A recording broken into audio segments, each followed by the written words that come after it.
berada di Bukit Semar gitu ya. Di Bukit Semar, tepatnya di Desa Manting, Kecamatan Jatirejo, Mojokerto, Jawa Timur. Semar ini sangat identik dan sangat melekat dengan kebudayaan Jawa. Karena merupakan seorang tokoh kawulo, seorang tokoh abdi dari seorang raja, ya dalam ceritanya itu adalah emban atau abdi dari Abimanyu gitu ya. Itu kemudian ternyata merupakan jelmaan dari Sang Hyang Wenang, yaitu yang maha kuasa. Bahkan dalam cerita Semar itu pernah kemudian Abimanyu itu muram berhari-hari. Itu kemudian ditanya oleh Semar bahwasanya yaitu ketika berziarah ke makam Palasara gitu ya. Itu kemudian kemudian muncul sosok yang kemudian di situ mengatakan meminta tumbal Semar gitu ya. Nah, Semar marah dan kemudian mencari siapa yang kemudian muncul yang sosok tersebut. Ternyata sosok tersebut adalah Batara Guru yang bersembunyi di makam Palasara gitu ya. Semar kemudian ngamuk, bagaimana kemudian Batara Guru kemudian dilawan.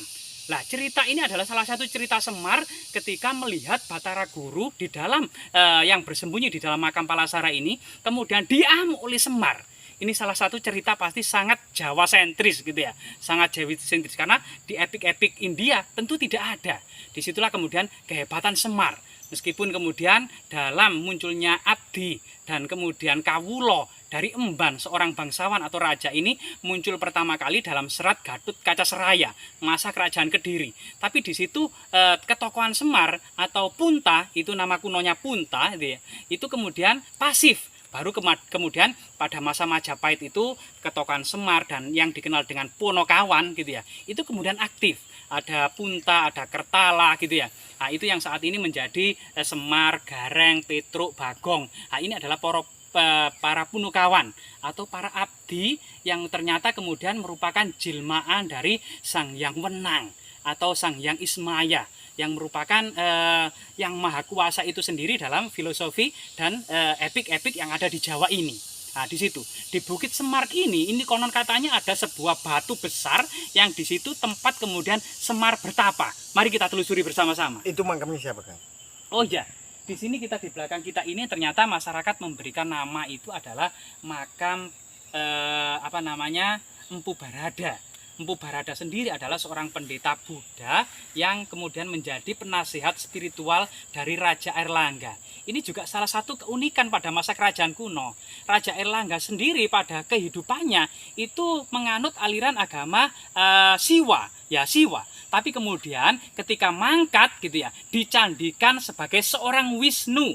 Sedangkan gurunya sendiri beragama Buddha. Inilah keindahan masyarakat Jawa kuno gitu ya. Berbagai macam aliran atau agama tetap bersatu padu. Seperti keunikan dari sosok keagamaan Raja Airlangga itu sendiri. Gurunya beragama Buddha, dia selama hidup beraliran Siwa, sedangkan meninggal dicandikan sebagai seorang Wisnu. Mari kita telusuri petilasan dari Semar gitu ya. Di sini kan ada itu kayak pohon purba itu, Kang. Nah, di sini ada pohon belimbing ya, pohon belimbing keramat.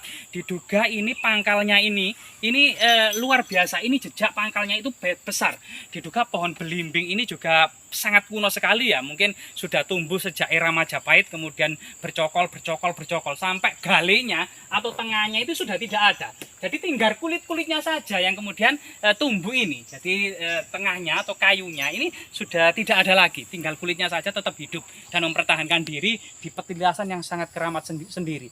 Mungkin leluhur memberikan semacam simbol bahwasanya pohon belimbing itu identik dengan pembimbing gitu ya. Artinya dalam kehidupan itu tidak boleh kemudian berpikir sendiri atau memiliki gagasan sendiri. Harus memiliki guru atau nasab keilmuannya itu jelas kan gitu. Di sinilah kemudian fungsi dari kemudian pohon belimbing, yaitu sang pembimbing. Nah, terus itu Mas, lagu Ilir-Ilir kan juga ada liriknya. Nah, itu Belimbing kui ya. Sunan Kalijaga atau versi yang lain Sunan Giri gitu ya, membuat syair lir-ilir. Di situ ada kemudian lir-ilir tandure wis sumilir, tak ijo royo-royo tak senggo penganten anyar, cangon-cangon penekno blimbing kuwi, lunyu-lunyu penekno kanggo sebo mengku sore. Ini salah satu kemudian sebuah syair yang kemudian identik dengan ajaran kebijaksanaan. Yang kemudian banyak tafsir ya, blimbing itu karena juringannya atau berjuring itu dengan 5 yang kemudian ditafsirkan sebagai nah ini belimbingnya jatuh itu ya. Iya. Identik buah belimbing. Mana coba kita cari buah belimbingnya. Nah, ini. Nah, ini. Nah, buah belimbing ya ini kecil mungil gitu ya. Ini selalu juringannya itu 5 yang kemudian ditafsirkan sebagai sholat 5 waktu. Di situ lunyu-lunyu penekno artinya memang di tengah kesibukannya itu agar kemudian tetap dijalankan. Inilah kemudian filosofi dari belimbing ciptaan Sunan Kalijaga itu sendiri. Nah, ini pohon belimbing. Jadi pohon belimbing ini ternyata masih kemudian menyimpan kebijaksanaan baik masa kerajaan Hindu Buddha maupun masa Madya yaitu era Wali Songo atau zaman Kewalen, zaman para wali itu masih memainkan peranan penting gitu ya. Yaitu tentang arti pentingnya sebuah 5, kalimat 5 atau sholat 5 waktu atau kebijaksanaan yang 5 atau yang Majapahit itu dikenal dengan Sang Panca.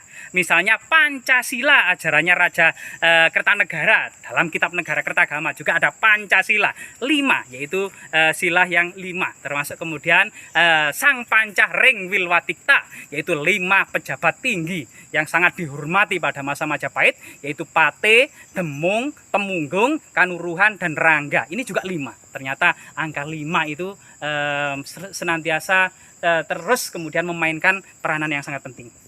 Sisi mana Kang? Filosofi tinggi ya. Iya. Batunya sebelah mana? Ya, coba kita Nah, mengambil sandal.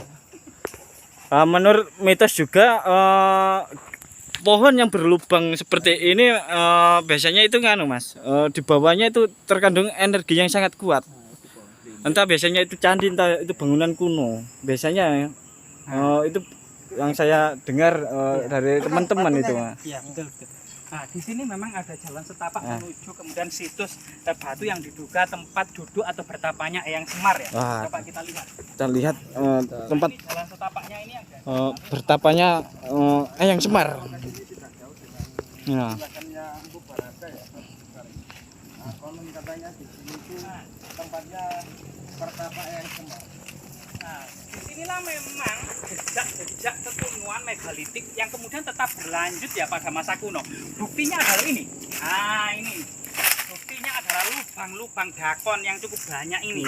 Ada banyak sekali lubang-lubang dakon. Nah, jadi 1, 2, 3, 4, 5, 6, 7, 8, 9, 10, 11, 12, 13, 14, 15 ya, 15. Ini batu dakon ya. Kemungkinan juga biasanya kalau ada batu dakon itu ada inskripsi. Coba kita lihat inskripsi ya. Coba kita lihat inskripsi. Di mana? Nah, ini bukan ya. Nah, ini coba. Biasanya ada inskripsi kalau ada batu dakon.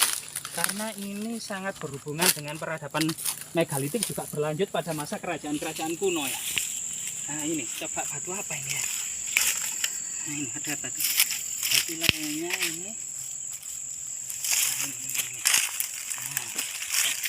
Nah, di sini memang agak rata, agak miring sedikit gitu ya. Memang sebagaimana kemudian bokongnya Semar gitu ya. Itu kan besar.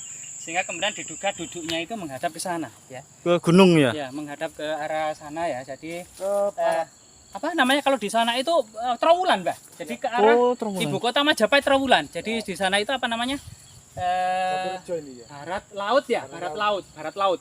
Jadi barat laut dari puncak Bukit Semar ini merupakan ibu kota Majapahit atau kota Trowulan.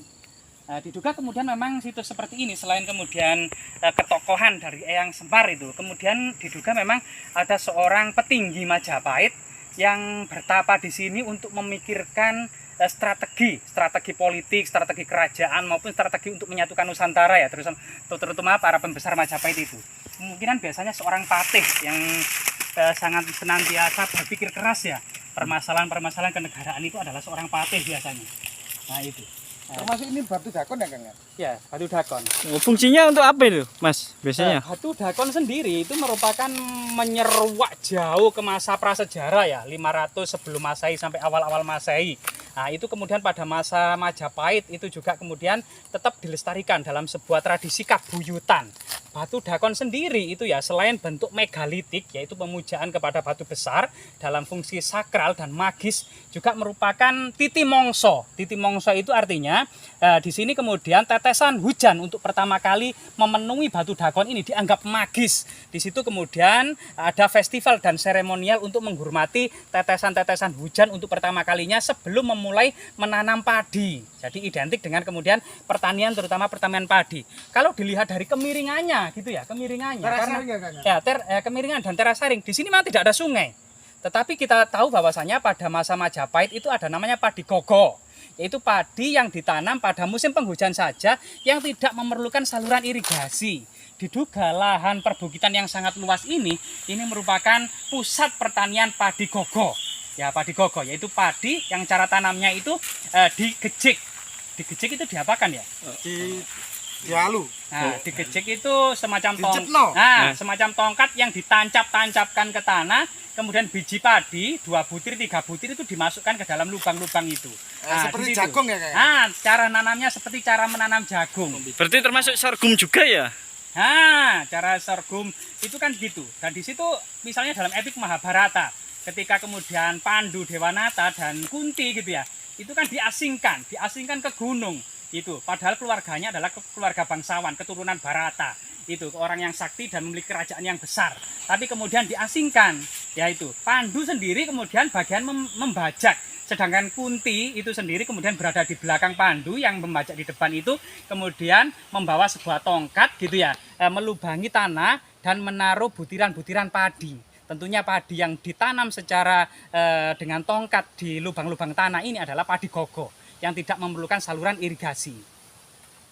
Ya, luar biasa sekali ya. Berarti ini batu yang diduga ini menurut cerita folklore ini duduknya Eyang Semar gitu kan? Ya, duduknya Eyang Semar itu sendiri memang itu cerita folklore atau legenda di masyarakat, tapi kita bisa mengambil sisi kebijaksanaannya lah. Ini merupakan jejak yang digoreskan oleh leluhur. Artinya ini bukan alami. Ini ada tangan yang berpikir keras, yang kerja keras gitu ya untuk kelangsungan hidup.